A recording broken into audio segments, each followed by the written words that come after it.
Olá, pessoal! Sejam novamente muito bem-vindos ao nosso Descomplicando a Estética. Hoje a gente tem a segunda parte do episódio, né, sobre toda a parte jurídica que envolve os nossos negócios, onde o bacharel em Direito, Iverson Filipos, ele elucida todas as dúvidas que vocês nos enviaram sobre as contratações, parcerias dentro das leis trabalhistas.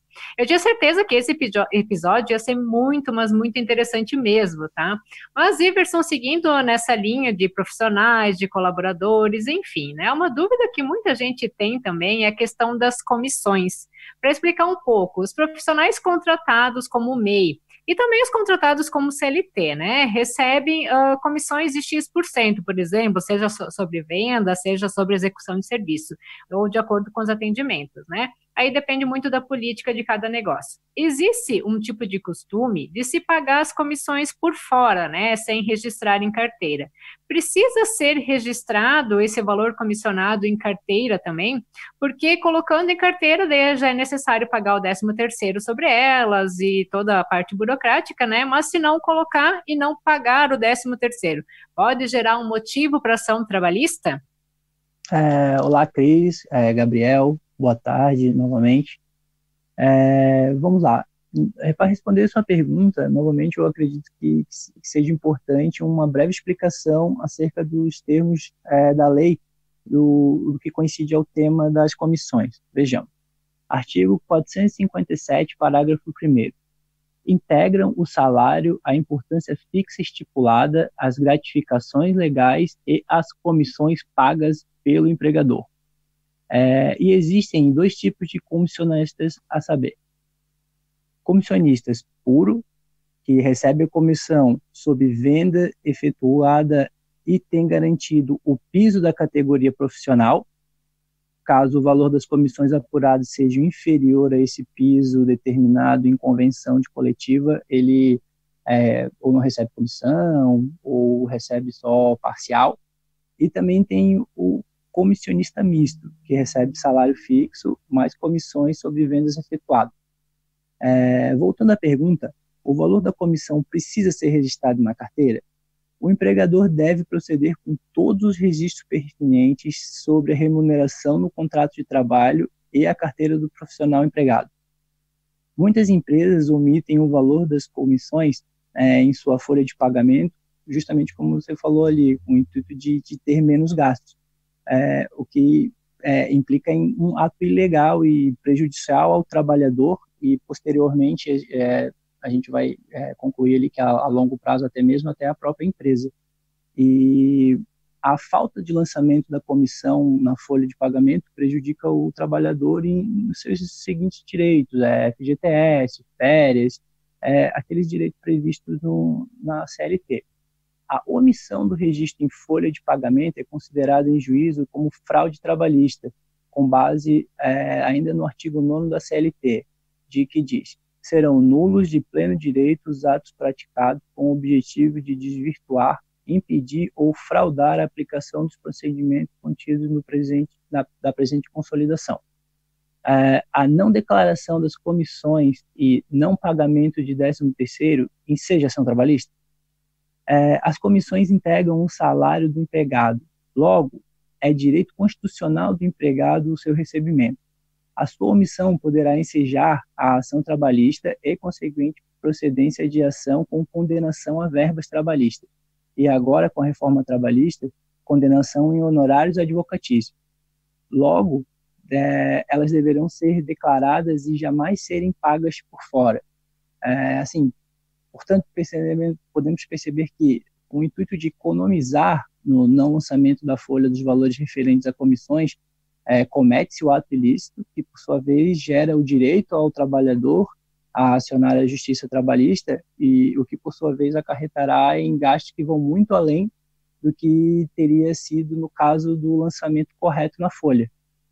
Para quem não escutou, eu tô por aqui, né? Eu tava ali quietinho escutando a resposta do Iverson, mas eu não ia perder esse episódio aqui de nenhuma maneira. E eu vou botar um caso hipotético aqui, Iverson, não sei se tu tem alguma coisa preparado para isso, senão, enfim, não tem problema. Os casos, né, de profissionais independentes, digamos que ele tenha sido contratado pelo sistema da lei do salão parceiro, na verdade, né? eles poderiam ser configurados como comissionista puro ou misto, porque a gente tem visto as duas no âmbito da estética, dependendo da política da empresa, claro. E uma coisa que é importante frisar, eu acho até, é que, e tu até pode complementar, como eu estava comentando, é que a comissão precisa ser paga mesmo que o cliente não pague a empresa depois. Porque tem a Lei 3.207, de 1957, até pode me ajudar nesse caso aqui, que diz que a ação para o pagamento de comissões é a venda e não o pagamento do cliente junto à empresa, porque isso também tem gerado algumas polêmicas dentro do âmbito da estética. De só pagar as comissões quando o cliente efetua o pagamento. Então, Gabriel, eu assim, não conhecia que de fato isso ocorria também no ramo estético, mas eu já tive contato com algumas ações trabalhistas assim, de vendedor de produtos em geral, onde eles alegavam exatamente isso, que em caso de não pagamento do valor vendido, as comissões eram descontadas dos seus honorários ao final do mês. E isso, como você bem frisou ali, é ilegal, não tem como. A partir do momento que o vendedor faz a venda, a parte da empresa, a responsabilidade de pagar o funcionário e receber o seu dinheiro para quem foi feita realizada essa venda, né? Maravilha. Ficou bem claro isso aí, que eu tinha esse assunto na cabeça e precisava comentar também aqui pra gente ter uma visão mais ampla do que acontece também no nosso mundo. E antes de fugir para outros assuntos, que a gente precisa te perguntar também, para ir finalizando essa parte de colaboradores, contratações e tudo mais, vamos falar sobre férias. Como é que é o procedimento quando forem férias coletivas? O estabelecimento pode definir por conta própria ou é obrigação dar esse direito de escolha ao funcionário? Assim, antes de a gente ver o que de fato está na lei, eu acredito que, via de regra, tem aquele ditado que o combinado não sai caro.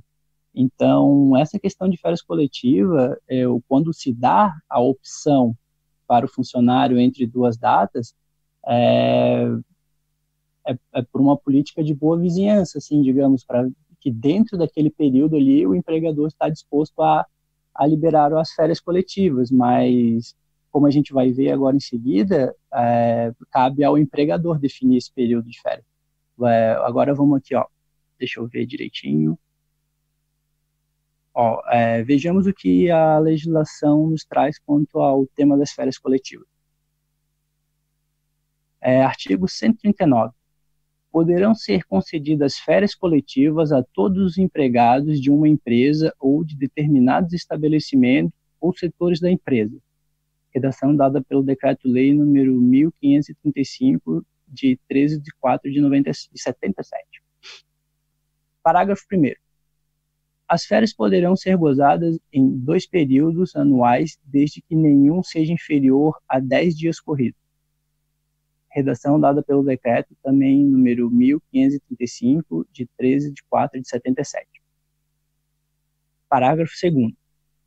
Para os fins previstos nesse artigo, o empregador comunicará ao órgão local do Ministério do Trabalho, com antecedência mínima de 15 dias, as datas de início e fim das férias, precisando quais estabelecimentos ou setores abrangidos pela medida. Redação dada pelo mesmo Decreto de 77.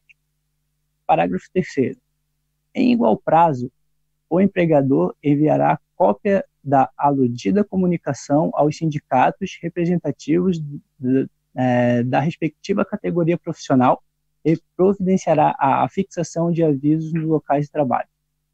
Texto também pelo mesmo Decreto-Lei de 77.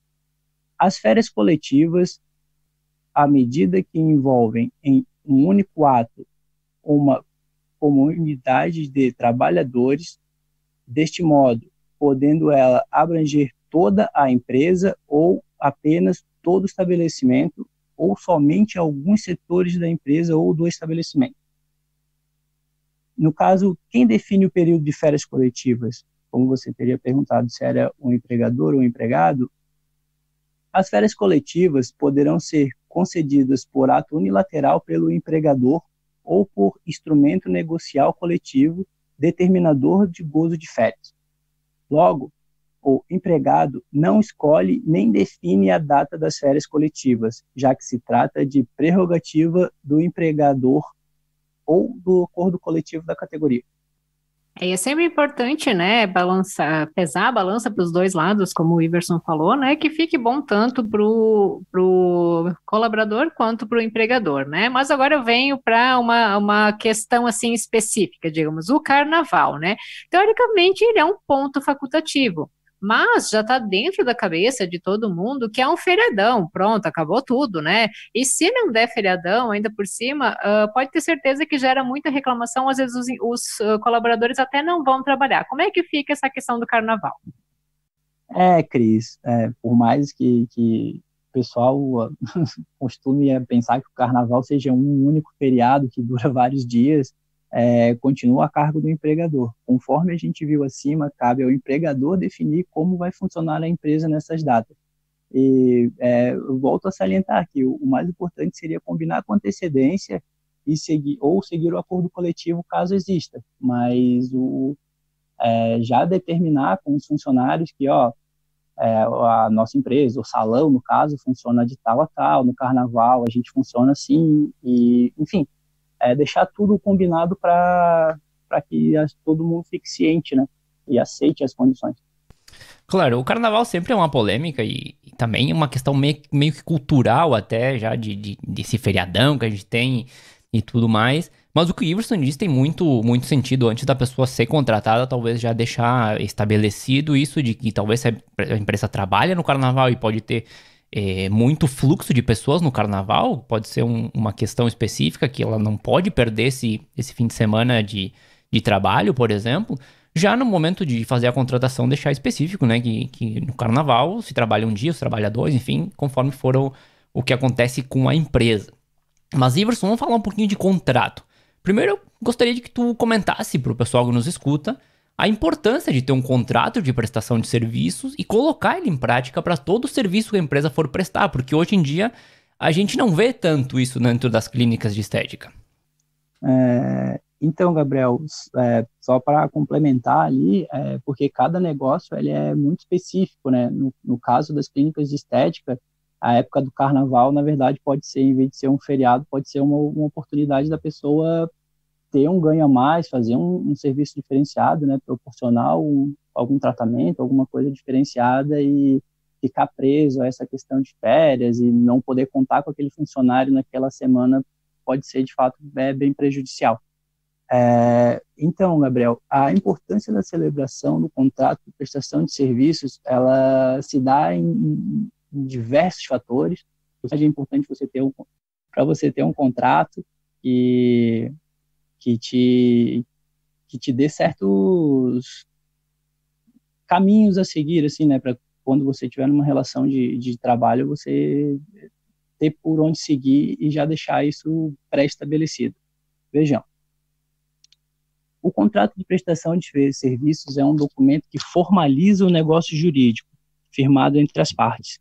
Nele, o prestador se obriga a realizar um tipo de atividade em troca de uma contraprestação, ou seja, uma remuneração do chamado tomador, que seria o cliente.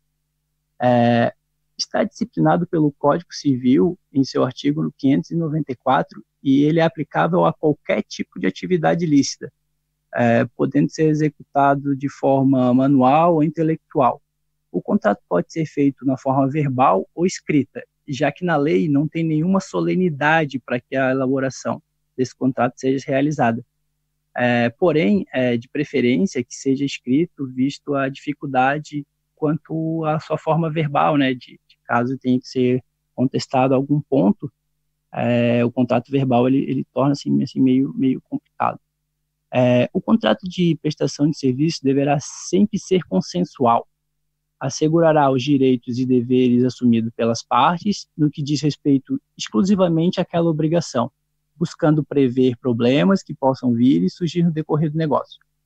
Todo contrato de prestação de serviços obrigatoriamente estabelece que somente o prestador pode executar a operação nele descrita.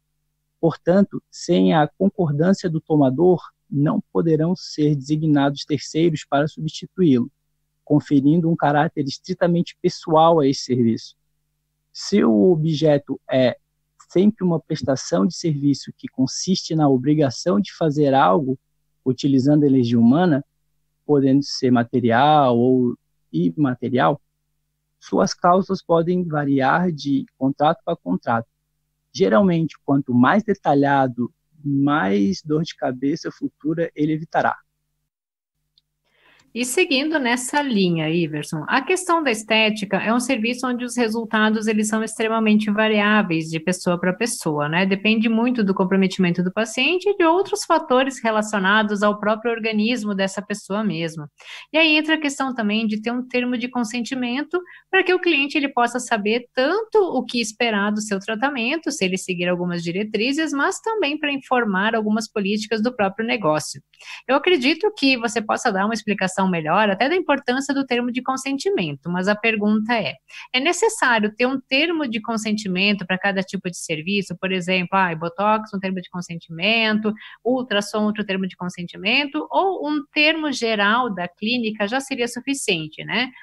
Ou então a gente pode ter uma terceira opção de fazer o termo somente para os procedimentos onde estão envolvidos os injetáveis e depilação a laser? Então, Cris, devido ao fato de cada tratamento desse gerar um tipo de, vamos dizer, uma reação adversa ou uma reação até esperada, ou, enfim, eles são muito específicos, eu acredito que a recomendação, como eu vou abordar um pouco mais para frente, quanto mais específico, pode ser que seja um pouco trabalhoso e tal, mas quanto mais específico, melhor, até mesmo ser personalizado mesmo, eu diria, porque cada cliente tem, não sei, algum histórico que pode piorar para algum efeito colateral, ou pode, enfim, ter um histórico que acabe inviabilizando esse procedimento. Então, eu acredito que quanto mais específico, melhor. Eu vou dar uma breve continuação sobre esse termo de consentimento, né, e responsabilidade civil. Eu vou ter que, novamente, me prolongar no assunto, vou ler um pouco aqui da doutrina que eu separei para passar para vocês. Eu vou dar sequência nele. Vejamos. A nossa doutrina entende como obrigação a absoluta informação ao consumidor quanto aos riscos de procedimento cirúrgico, estético ou ambulatorial. Por isso, tem condenado médicos e clínicas e hospitais ao pagamento de indenizações a título de danos morais aos pacientes que não forem informados do teor do procedimento e dos seus riscos. O Código de Defesa do Consumidor, Lei 8.078 de 1990, afirma em seu artigo 9º, o fornecedor de produtos e serviços potencialmente nocivos ou perigosos à saúde ou segurança deverá informar de maneira ostensiva e adequada a respeito da sua nocividade ou periculosidade, sem prejuízo da adoção de outras medidas cabíveis em cada caso concreto. Nesse sentido, cabe salientar a importância de elaborar um termo de consentimento bem feito, assim como contratos para serem utilizados nas clínicas de consultórios da área da saúde. De toda sorte, o termo de consentimento é um direito do paciente que se traduz na manifestação expressa da autonomia de sua vontade em submeter-se ou não ao tratamento indicado pelo profissional, devendo ser formalizado por escrito a fim de evitar maiores discussões acerca da correção quanto à sua forma, isentando por completo o paciente de dúvidas acerca das vantagens e desvantagens, riscos do tratamento ou da intervenção, observando-se sempre os seguintes elementos: informação clara e precisa, compreensão da informação pelo paciente, voluntariedade na aceitação do termo exposto e, finalmente, o consentimento com o tratamento ou intervenção sugerida. Eu vou, posteriormente, disponibilizar aqui as jurisprudências de onde eu estou pegando esses entendimentos, mas aqui eu gostaria de reler um pedaço da decisão do desembargador Roberto Abreu Silva, ele é do Tribunal de Justiça do Rio de Janeiro. Aqui tem o nome do recurso, e ele diz o seguinte: o paciente deve participar na escolha da discussão acerca do melhor tratamento, tendo em vista os atos de intervenção sobre seu corpo. Necessidade de informações claras e precisas sobre eventual tratamento médico, salientando seus riscos e contraindicações, para que o próprio paciente possa decidir conscientemente, manifestando seu interesse através do consentimento informado. No Brasil, o Código de Ética Médica há muito previu a exigência do consentimento, informando nos seus artigos 46, 56 e 59 do atual. O Código Civil de 2002 acompanhou a tendência mundial e positivou o consentimento, informando no seu artigo 15 a falta injustificada de informação ocasiona quebra de dever jurídico, evidenciando a negligência e, com consequência, o médico ou a entidade passa a responder pelos riscos à cirurgia não informados ao paciente. Tem-se visto comumente, e perante o tribunal de todo o país, uma verdadeira enxurrada de ações movidas contra profissionais da área médica visando a busca de indenizações por danos à ordem material, moral ou estética, oriundos de supostos erros médicos.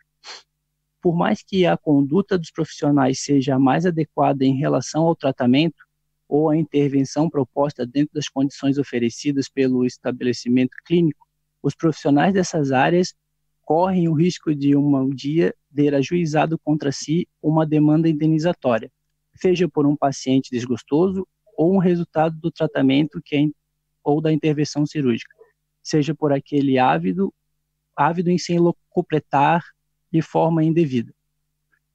A responsabilidade civil dos presentes serviços estéticos está pautada como relação contratual que, via de regra, caso seja descumprida, incorre no caso da irresponsabilidade contratual prevista no artigo 389, passível de indenização conforme o artigo 927 e 951, ambos do Código Civil de 2002.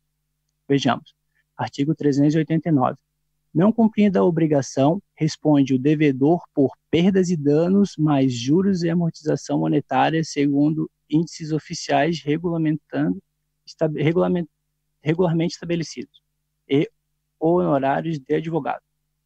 Artigo 927. Aquele que por ato ilícito, dos artigos 186 e 187, causar dano a outrem, fica obrigado a repará-lo. Parágrafo único. Haverá obrigação em reparar o dano, independentemente da culpa dos casos especificados em lei, ou quando a atividade normalmente desenvolvida pelo autor do dano implicar por sua natureza riscos e direitos de outrem.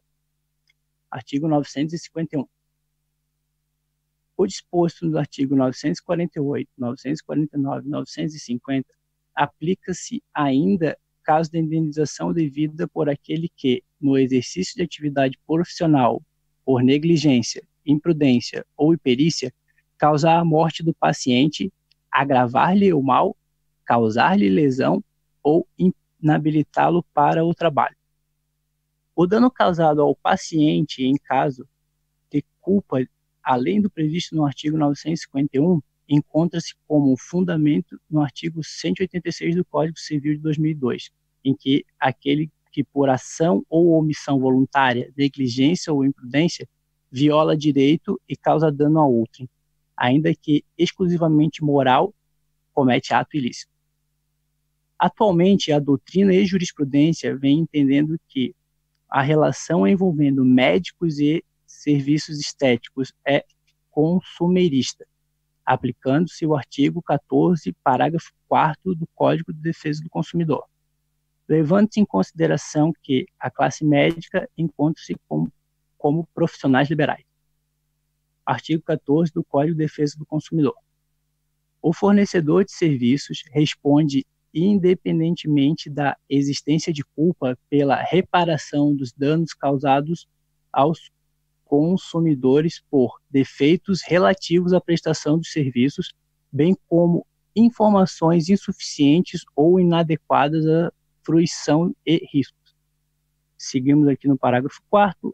A responsabilidade pessoal dos profissionais liberais será apurada mediante verificação de culpa.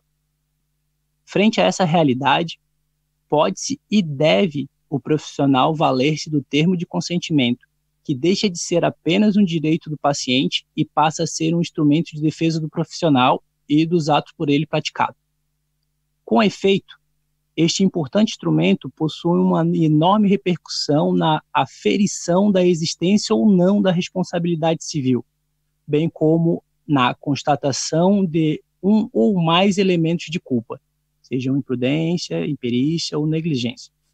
Além, evidentemente, de evitar o ajuizamento de ações onde o paciente, não apenas o que age de má fé, mas aquele que, insatisfeito com o resultado do tratamento, tem plena ciência do possível insucesso do resultado, esperando e, num juízo de reflexão, sabedor previamente dos riscos do tratamento ou intervenção, se abstém do ajuizamento da ação judicial. Frise-se que o termo de consentimento está longe de ser um salvo-conduto para que os profissionais estéticos possam cometer atos imprudentes ou negligentes em sua atuação, não sendo instrumento que sirva por si só para isentá-los de um dever profissional, de cautela e aptidão do paciente, além de ser uma verdadeira ferramenta de defesa caso venha a ser acionado juridicamente. Nesse sentido, temos vários posicionamentos jurisprudenciais, depois eu vou disponibilizar ali, e do bojo desses entendimentos eu vou tirar uma citação aqui que se extrai. Age com cautela e conforme os ditames de boa-fé objetiva o médico que colhe a assinatura do paciente em termo de consentimento firmado, de maneira a alertá-lo acerca de eventuais problemas que possam surgir durante o pós-operatório. Termo de consentimento. A necessidade de um para cada tipo de serviço ou um geral é suficiente. Então, no caso, Cris, respondendo a sua pergunta, o termo genérico vai apresentar informações genéricas, enquanto aos efeitos e resultados de determinado tratamento. Sabendo que o tratamento possui graus de complexidade distintos, efeitos colaterais distintos e resultados distintos, desta forma, a fim de se evitar possíveis processos judiciais, eu procuraria elaborar termos específicos para cada tipo de procedimento com riqueza nos detalhes e das informações necessárias e indispensáveis que devem obrigatoriamente ser conhecidas do paciente. Um termo de consentimento para cada serviço bem feito pode ser mais trabalhoso em sua elaboração, mas com certeza poupará a empresa de futuras ações de reparação civil. Muito obrigada por todas essas explicações que tu deu aqui a respeito do termo de consentimento para nós, Iverson, e também o termo de responsabilidade civil, né? Eu confesso que aqui até os procedimentos mais simples, aqueles que não são capazes de gerar alguma lesão, eu não faço, mas seria realmente importante fazer acerca do que o paciente deve esperar, né? A gente até coloca em contrato, fala em consulta, mas como tu disse, é bom ter tudo documentado, né? E o outro ponto, até falando para quem nos escuta, né, o que eu percebo aqui, muitas vezes o paciente não quer ler o termo, o que eu tenho que assinar, ponto, eu digo, não, lê tudo direitinho e depois tu preenche e assina aqui embaixo, né, porque depois eles falam que não ler. Mas nessa linha de termo de consentimento, né, outra questão que eu gostaria de saber, se é necessário que o cliente assine algum documento com a quantidade de sessões contratadas, né, ao lado de cada atendimento. Por exemplo, ele contratou 10 sessões, então ele veio, realizou a primeira sessão, assina do lado, realizou a segunda e assina. É importante ter isso? Volto a afirmar, é importante ter toda a documentação de como vai ser feito esse procedimento, porque às vezes, até por iniciativa do cliente, ele falta, ele deixa de seguir as recomendações exatas ou as datas dos procedimentos, e que isso poderia influenciar no resultado final. É muito importante que tenha o acompanhamento, que saiba por que faltou, que seja tudo relatado para evitar dor de cabeça futuramente, né? E é uma questão que acontece muito realmente, do cliente faltar, ou ter que cancelar, enfim, às vezes nem é por por vontade dele, isso acaba afetando no resultado final.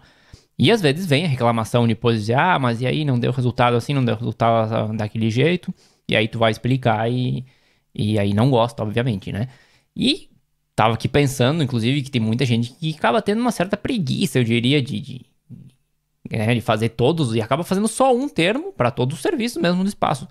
Só que cada serviço tem, né, particularidades e muito específicas que um termo geral pode não abranger. Então, é uma dica de ouro que o Iverson dá de fazer contratos e termos de consentimento especiais para cada serviço. Vai ser uma trabalheira no começo, isso é lógico, mas é um trabalho que você vai ter que fazer uma vez só e depois não se preocupa mais, nunca mais. Não sei se nunca mais, mas talvez vai precisar fazer alguns ajustes ao longo do tempo, mas toda a base já vai estar feita, né, Cris? É isso aí. E já para ir finalizando, né? Eu sei que está muito interessante, provavelmente o pessoal vai estar mandando dúvidas para nós também através do Instagram ou em áudio pelo Anchor, né?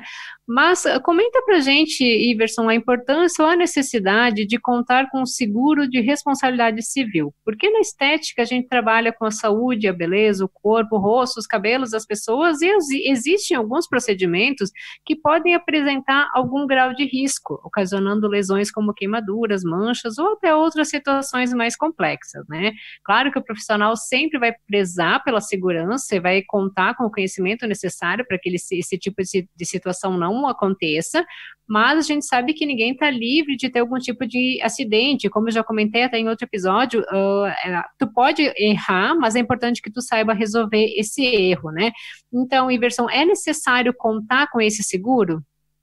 É de suma importância, eu diria, até mesmo porque vai do agente que está ali na hora fazendo o procedimento, mas até mesmo um problema químico na composição, que, assim, sabe, pode vir a acontecer de estar usando algum produto novo, alguma novidade, e isso sempre abre uma pequena margem de risco, né, quando está tratando uma situação assim.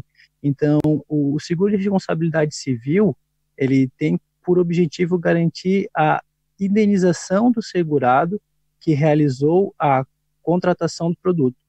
Essa indenização é basicamente por danos que não foram intencionais, corporais ou materiais causados a terceiros. Ao contratar um seguro de responsabilidade civil, o contratado, de acordo com o pagamento do valor do seguro nas datas estipuladas e mantendo em dia, repassa à seguradora toda e qualquer reparação dos prejuízos que tenha causado a terceiros. O valor máximo a ser custeado também está indicado na apólice de seguro. Trata-se de um seguro normal, na verdade, mas que é aplicado à situação ali do procedimento estético. Ou seja, ao contratar essa modalidade, há uma proteção do patrimônio contra perdas e danos decorrentes da obrigação de ressarcir financeiramente outra pessoa. No entanto, ela só é válida se o dano foi causado pelo próprio segurado e que não foi intencional. No caso ali, a pessoalidade, né, na contratação do seguro, nada difere de um seguro convencional. E as condenações em ações de reparação, considerando o grau de lesão e extensão do dano, pode ser de valores altíssimos, tornando viável a contratação de seguros que ofereçam valores acessíveis. Novamente, né, a ideia do seguro é que ninguém precise usar, mas caso ocorra algum problema, alguma falha de procedimento ali que tenha causado um dano grave ao cliente, que isso não fique na conta da empresa ou do próprio profissional, né? Que ele tenha um resguardo, uma seguradora que possa cobrir essa despesa para ele. No caso, seria isso. É como o seguro do carro, né? A gente acaba fazendo o seguro do carro, mas espera nunca ter que usar ele, mas caso aconteça alguma coisa, a gente sabe que tem essa garantia. Eu não sei comercialmente quais empresas ainda oferecem seguro, mas é outro tema de alta relevância. E claro, a gente sempre vai trabalhar com o máximo de cuidado, de segurança, né? E procurando evitar qualquer tipo de situação fora da normalidade. Mas ninguém tá livre de um erro ou de algum problema que possa surgir. E tenho certeza que ninguém quer perder tudo que construiu por causa de um problema. Então, acho interessante buscar informação sobre seguro e procurar encaixar ali dentro da tua estrutura de custos sempre que for possível. Mas, uma maravilha esse programa, acho muito esclarecedor. São perguntas que estão sempre aí rodando na cabeça dos profissionais de estética e nada melhor que o Iverson para poder responder elas. E que bom que a gente conseguiu trazer o Iverson também aqui para essa consulta grátis, vamos dizer assim. Pode ter certeza que está ajudando muita gente com essas informações, Iverson. E eu quero, obviamente, agradecer mais uma vez a tua presença. Eu espero que a gente possa contar contigo em mais episódios no futuro, porque com certeza desse programa de hoje vão sair várias perguntas adicionais de quem está nos ouvindo. Mas eu quero que você também aproveite esse espaço para deixar seus contatos para o pessoal que queira talvez contratar os teus serviços, explica o serviço que você pode realizar, enfim, o espaço é todo teu. Sim, só eu vou acrescentar ali a questão quando a gente estava tratando sobre termo de consentimento e aquela questão lá que a Cris levantou sobre as consultas serem todas... Poxa vida. Sobre a gente recolher a assinatura do cliente a cada visita que ele venha na clínica, no espaço?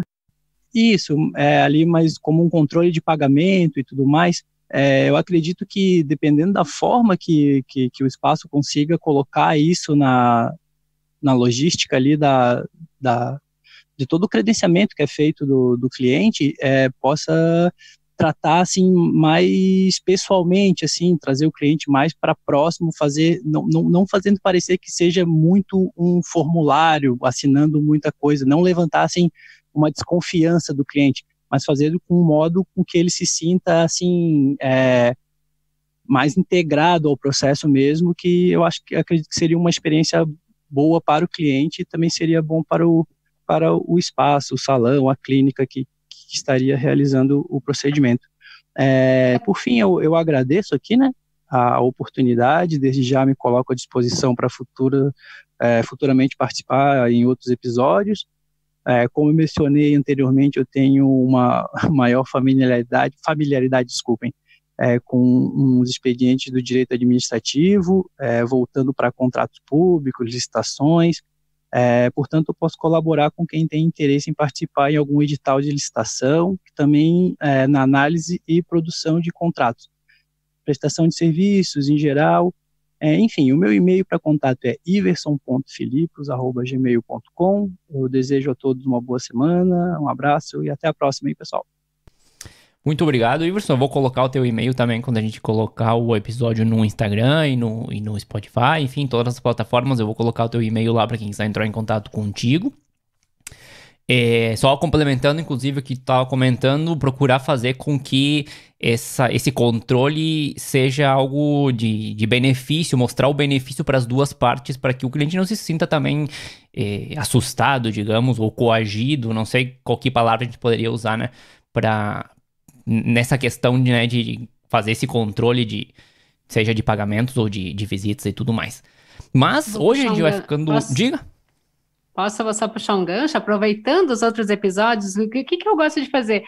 Dá uma assinadinha aqui da tua visita de hoje, eu falo alguma coisa assim para a cliente, né, que ela assina ali na boa, não é? Assina aqui para confirmar que tu veio. Não, nada disso, dá uma assinadinha aqui. E a gente pode pensar lá naquele programa que a gente falou sobre fidelização, sobre algum sistema de pontuação, né, mostrando para a tua cliente que ela vindo certinho, não faltando, ela pode se beneficiar, ou tu colocando ela pode ganhar desconto para outros serviços, para compra de produtos. Então, quem sabe a gente já não puxa para esse lado ali a assinatura da visita da nossa cliente. Maravilha. Sempre uma boa adição ali no final do programa. Mas eu acho que hoje a gente vai ficando por aqui. Dois programas, na verdade, bem longos, mas muito interessantes. Lembrando que a música de abertura do nosso programa é Feeling Good da PurplePlanet.com. E claro que na próxima semana a gente vai estar de volta com mais um assunto interessante para você. Até mais, Cris. Até mais, Iverson. Muito obrigado. Tchau, Gabriel. Tchau, Cris. Até a próxima. Tchau, até mais.